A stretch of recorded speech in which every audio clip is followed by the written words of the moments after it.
So now we move to our final panel.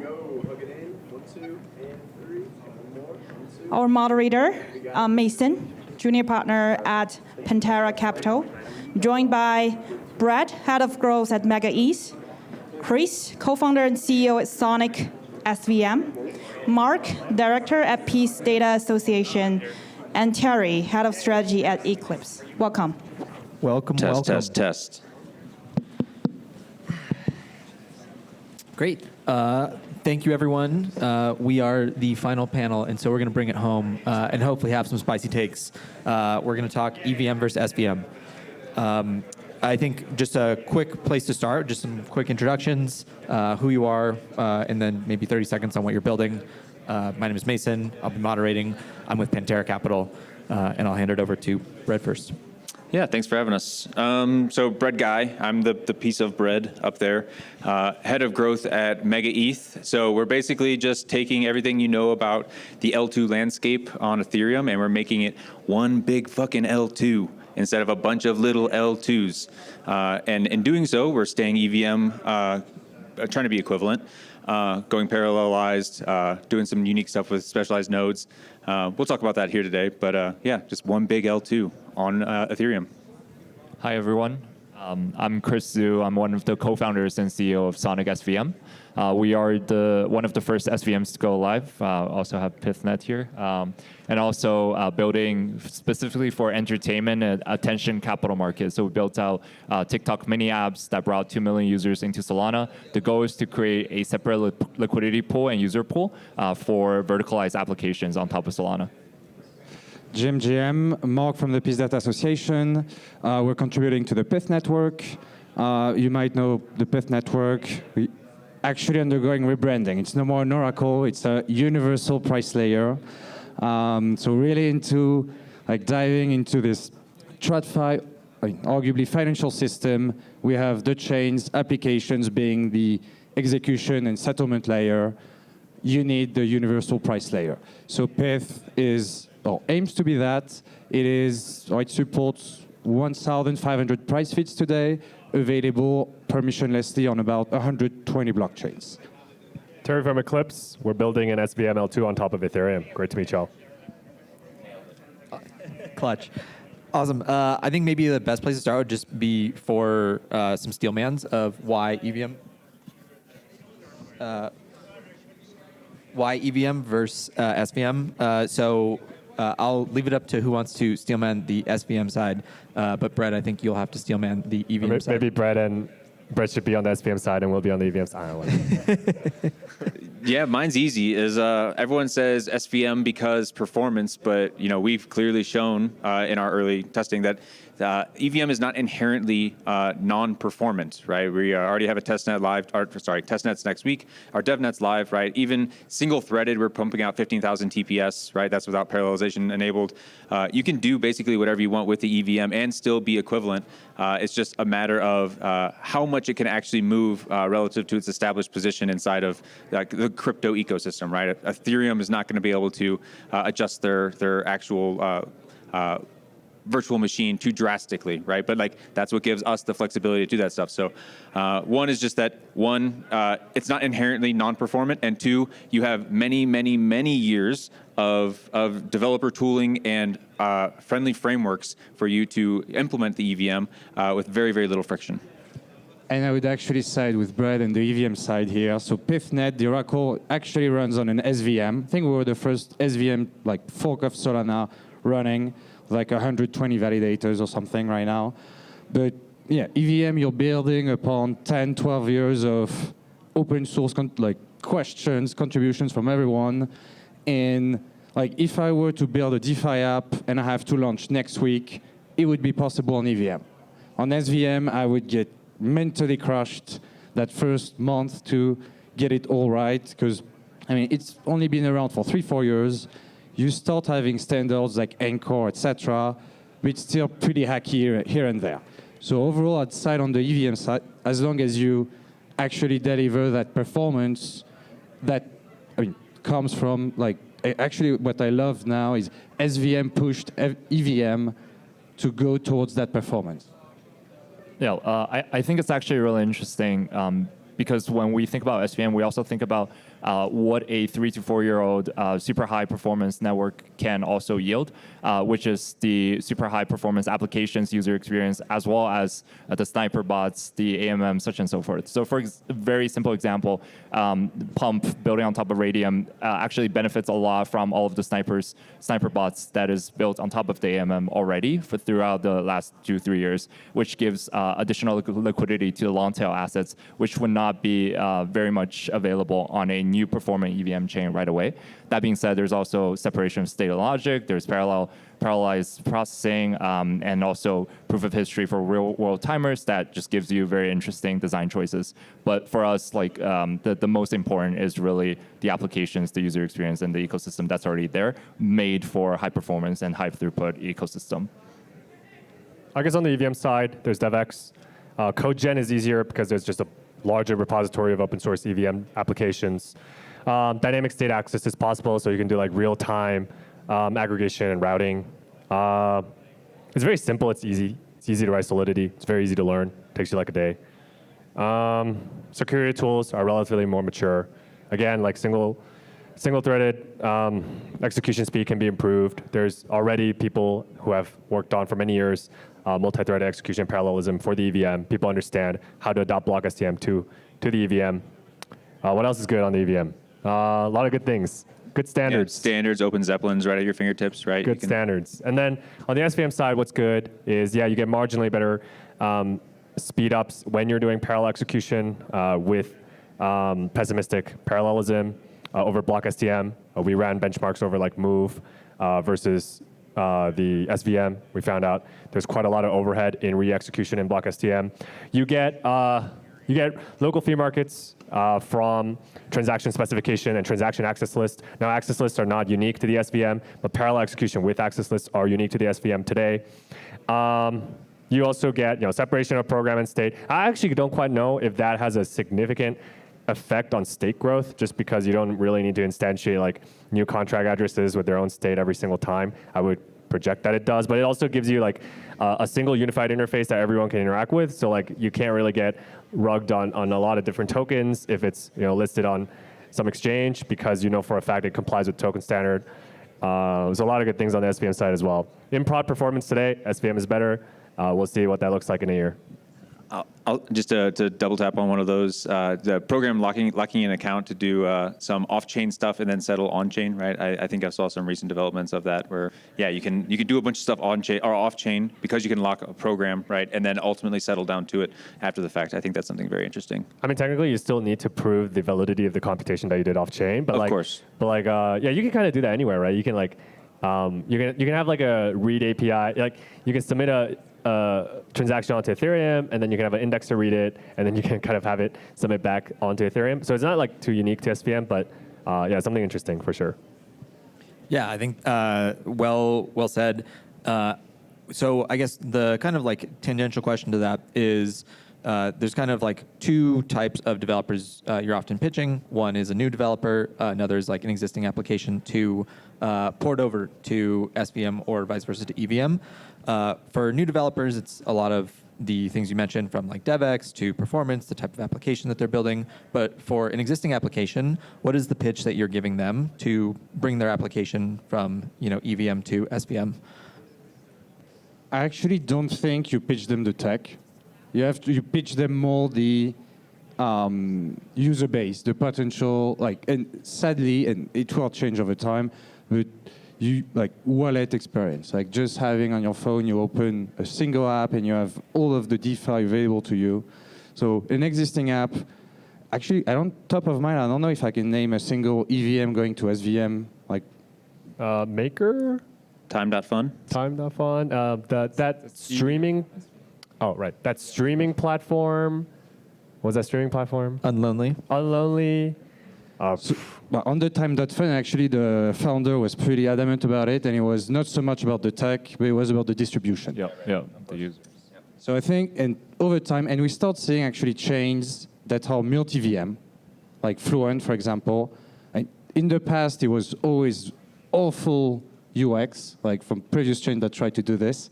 So overall, I think in the end, people don't care so much about the tech. Like in 5 years, it'll be just where can I get the most distribution for my application? Yeah, just adding on to that, I think more and more it's not even looking at the user base. It's often the user actually looking at the front end of the application.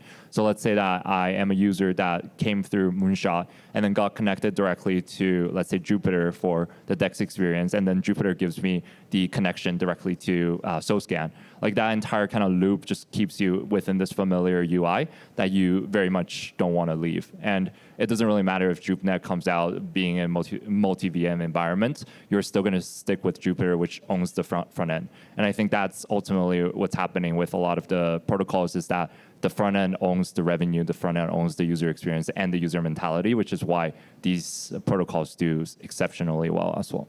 To the equity. I was talking to someone earlier this week, and they said they were talking to someone who was a normie, right, not familiar with stuff, and they said, "Oh, that token's on Phantom."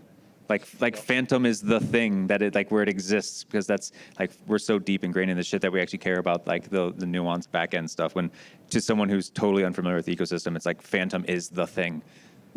It's just a degen that like Phantom Sonic X. Oh, it's on.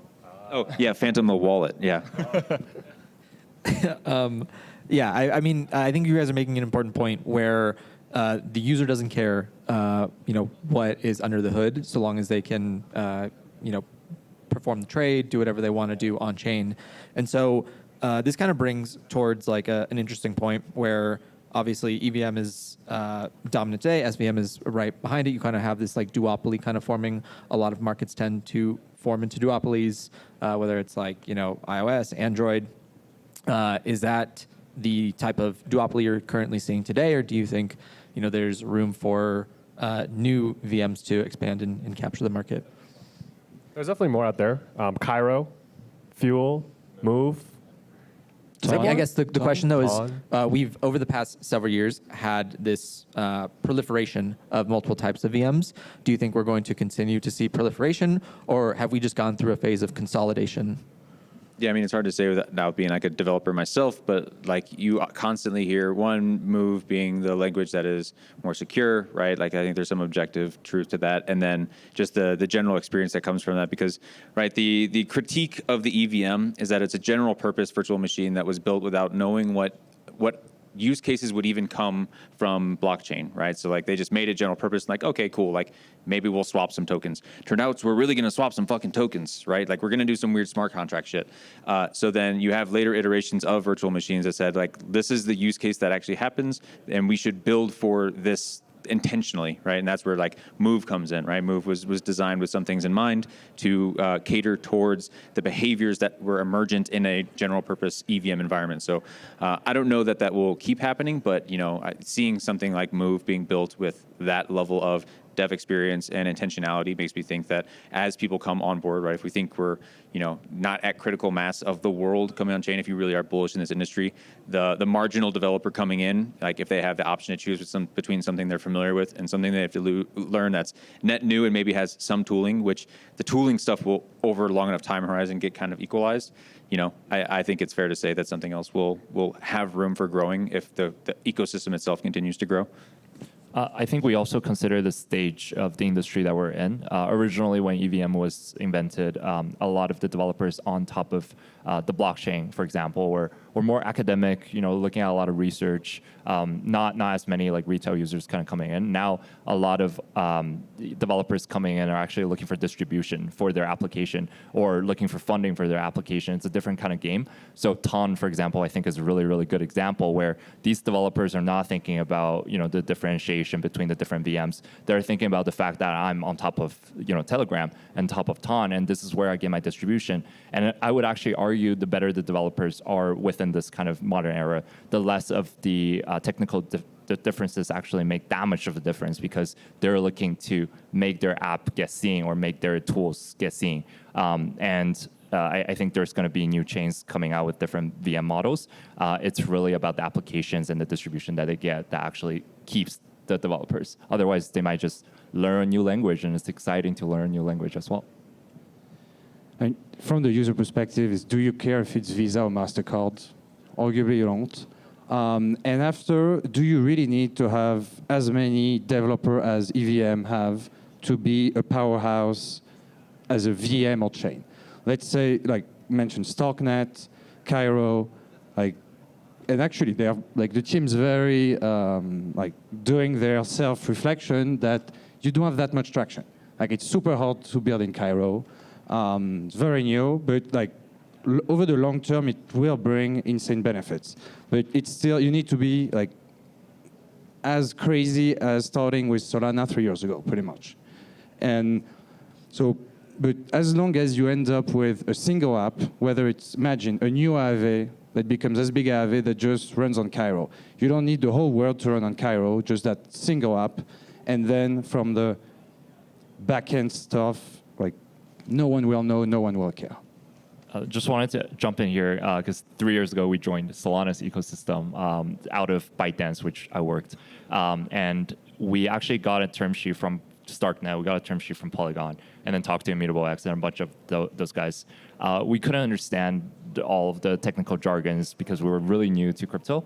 We just decided to go with the simplest, which is fast, cheap, and then we decided with Solana without them giving us a term sheet. So Cairo was the deciding factor for us not to go with Starknet. Just did not understand a single word they said. It's provable. Didn't understand that 3 years ago.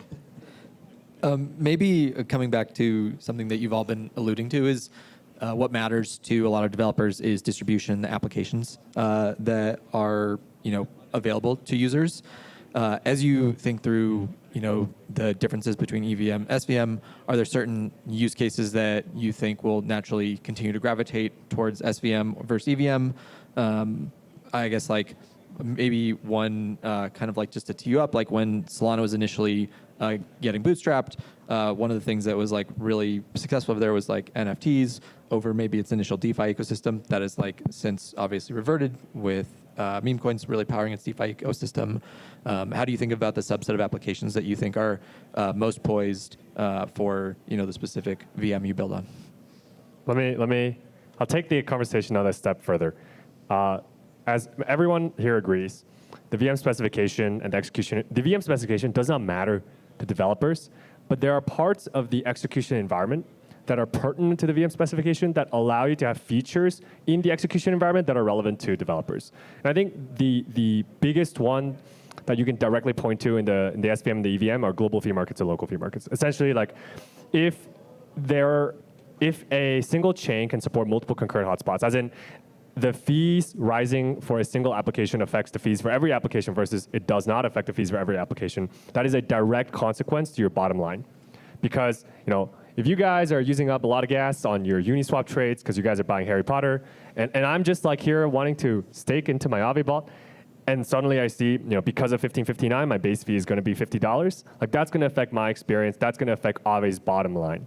And insofar as the execution environment affects dApps, that is of principal importance. And I don't think there's any case where it's this VM should support this application. They're general purpose machines, so any type of computation is possible. After, I think developers care a lot about the development cycle of the VM they build upon. It feels like the EVM, it will take a cycle to see a change. Feels like on Solana, if they wanted every quarter, you could have something new. Whether it's the token standard, whether it's the fee market, the whole EIP 1559 or whatever, it was discussed forever within Ethereum world. The local fee market was, all right, Solana keeps going down, we need to improve that, etc. It took 6 months. So I think after building on Solana, you have to be, or SVM, you have to be way more nimble because you have to adapt every time. But arguably, you'll always be at the forefront. Yeah, we actually feel that physical pain of updating, but I think it's a design philosophy from the bottom of the culture within the community as well. So for example, I think Solana takes the approach of you kind of just duct tape everything until the ship just flies, right? And this is really different from MegaETH, for example. It's a clean state clean slate design principle of like the final state. But we really think that like a lot of application builders, especially on the consumer side of things, think the same way as Solana, where you iterate, you get something out, you iterate, you get feedback, you even pivot right away on the design philosophy. If it doesn't work, you do something entirely new. And that I think that culture is actually relevant to the type of builders on top of the chain, where if we are very, very academic, then that type of builder might not come to SVM. But because we're very, very social and very much iterating on small things, the type of consumer application builders tend to also accept that a little bit better. I would actually, so I described it as like that FAFO energy, like fuck around, find out energy that is going on in Solana. And actually, that's how I've described our implementation of the EVM is the FAFO energy of a Solana in the Ethereum ecosystem, because you're right. Traditionally, and across basically the entire circle that you would draw that is Ethereum, it is very measured, very academic, very thought out and prolonged because of that, because it wanted to preserve whatever values they have, whether it's liveness, decentralization, whatever. And yeah, that's the stigma we're trying to break with our specific hotspot within the Ethereum ecosystem. Is like, we need some FAFO energy. We need people that just want to build some cool shit on the EVM and remove all the stigma of the past that is, all of that you just described. I think that's what I respect you guys a lot as well, because when you guys first rolled out like the white paper, the design philosophy is like measure then implement, and then also like the design philosophy is like clean slate. But as kind of MegaETH took its position, I think the entire ecosystem is like really, fuck around and find out kind of vibe. You can feel it. Yeah, one of the things that I think is becoming consensus is that users are going to use more chains. Obviously, we've already seen the fragmentation of Ethereum. It feels like we're on the precipice of seeing that with more SVM chains. Curious to hear how you guys think about the cross-chain future, in particular as it relates to, I guess, on the SVM side, given that Ethereum's kind of had to figure this out. SVM is, approaching this not issue, but opportunity. They're thinking about it very deeply. Ultimately, the reason why you need interop and the reason why interop sucks is because there's heavy incentives for people to build, sovereign block space. And if you cut out that incentive, then essentially you no longer have people requiring interop solutions. And the reason, if you read, I think it was very extrapolatable from the hires that they made, as well as the tweets that a lot of the leadership in Solana put out, kind of the direction that they wanted to go in, which was, okay, let's return a portion of the MEV execution revenue back to developers. Let's do some type of application-specific sequencing on Solana so that dApps can do ordering, they can own MEV revenue. And then let's hit on throughput, as well as let's make better local free markets and expose that. And so if you get all these things, like why are people building L2s? You get a valuation premium, number one. Number two, you get to own fees. Number three, you get kind of some type of sovereignty over your block space, and that you get to make modifications to the execution environment. I've seen one team do this. Like, I've seen one team out of 200 ever introduce like some new opcode or some new execution paradigm. And then number four is you get your own ordering policy. So maybe you want to optimize for cancellations. You want to do some fast block times, right? Like Zeta is moving off. But I think the strategy at the base layer has been to try to stem those at the root. But that's also kind of, it's a very similar strategy to what L2s are taking, or at least like L2s that want to be hubs of liquidity and user flow are taking. I'm sure MegaETH is thinking about this. We are very deeply thinking about this as well. Yeah, we get a lot of heat initially when we start building Sonic. And thank you guys for supporting us through. I think the leadership definitely has a direction that I want to go to. So we actually have to forfeit, the sovereignty when it comes to block space, and we also think that they are going to be commoditized. So we're not thinking about the fees there at all. We're actually thinking a lot about bringing users and then shifting liquidity back to Solana, but then also getting the liquidity back to Sonic when we need it. So for example, all of the tokens on top of our chain, we have like dual liquidity pools directly embedded into Sonic's ecosystem, where you launch your SPL token on top of Solana, but then have a cross-chain MEV design that directly within the chain layer, so that you might have incentive to actually trade on both, so that there's a fast synchronization and liquidity on both, but you never want to take a large chunk out of Solana. So I think like our design philosophy when it comes to like liquidity usage is like as long as it's enough. So that's kind of how we're thinking about the whole problem. And then configurability is really something that we've really thought about. So for example, like Star Alice, when we started thinking about SVMs, their margin decreased significantly. And then we did optimization to decrease rent fees, increase banking threads, such and so forth, to actually change some of the opcode. So just on our side. I think it's this is like a total aside. I think it's actually, the conversation is always two-pronged, but everyone always talks about it in technical terms, right? Like you talk about like, oh, modularity, the world of the future is going to have many chains, which I think is true, but you see a lot of consternation in the crowd and amongst like users because everyone goes like, we're doing so much cool shit and the tech is so good and we can handle so much new compute, but the token keeps going down. Like, why the fuck is the token going down? This is Ethereum specifically, right? So it's like there's a value accrual conversation that needs to be had, right? Like yes, you can handle all the compute of the world, but if that does not drive value back to the base asset, then like, what the hell are we doing kind of thing? So like, and then that's always the push-pull. So like, I don't have an answer. I think obviously there's going to be a shit ton of chains. There already are. There will be more. But the question people are asking is, where does the value accrue in a multi-chain world? And it's really, really, really noisy whenever you have horizontal scaling as the priority. You know, just for us, degens were fine with so many chains.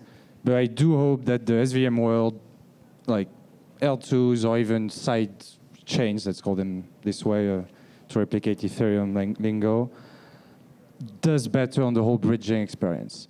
For us, degen clicking buttons, but above all for, like, I mean, your parent that just order from a shop, whether he has funds on Solana, on Sonic, on whatever, and ideally on any EVM, layer 1, layer 2s, so that you have, like, whether it takes 5 seconds, like, I mean, more recently, I actually ordered something on Amazon, which I never do, and I mean, when you like fill in your credit card number, like it feels like a transaction in crypto.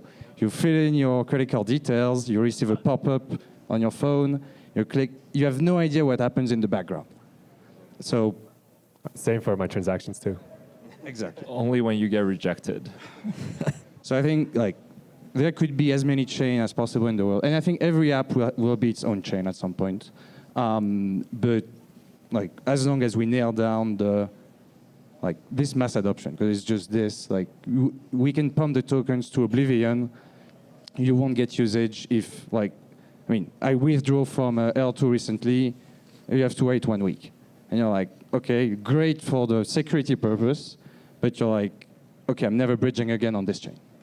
I'll push back on that every app has its own chain at some point. I think we've over-indexed on that, and the pendulum has swung so far that like we go down this modular path of like, oh yeah, everyone wants to verticalize their entire stack and like capture 100% of their value. I think that's like true. Yes, they want to do that stuff, but the lift of doing it and the overhead that comes with it, I don't think that like the unicorns will. Like Uniswap will, like Jupiter, if they went off to do it, like maybe, but they need composability, so maybe not them, but like Pump, maybe.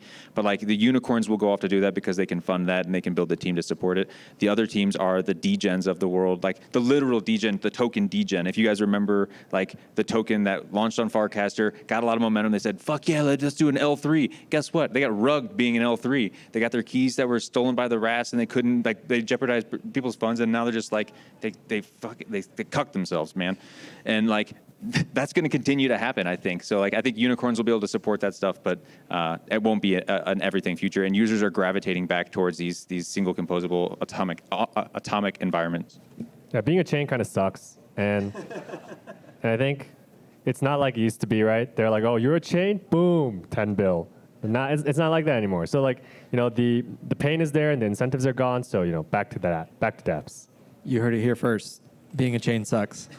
Unfortunately, we are at time, but quickly before we leave, just say where people can find more information or connect with you.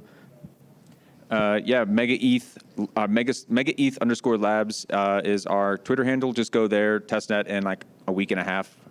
Let's have some fun. Sonic SVM, mainnet just went live this morning. A boring launch, so thank God. But feel free to check it out. Pyth Network on Twitter, pyth.network website. We've deployed this morning on Sonic, and excited to see where we go. Eclipse FND on Twitter. Thanks, everyone. Thanks, guys.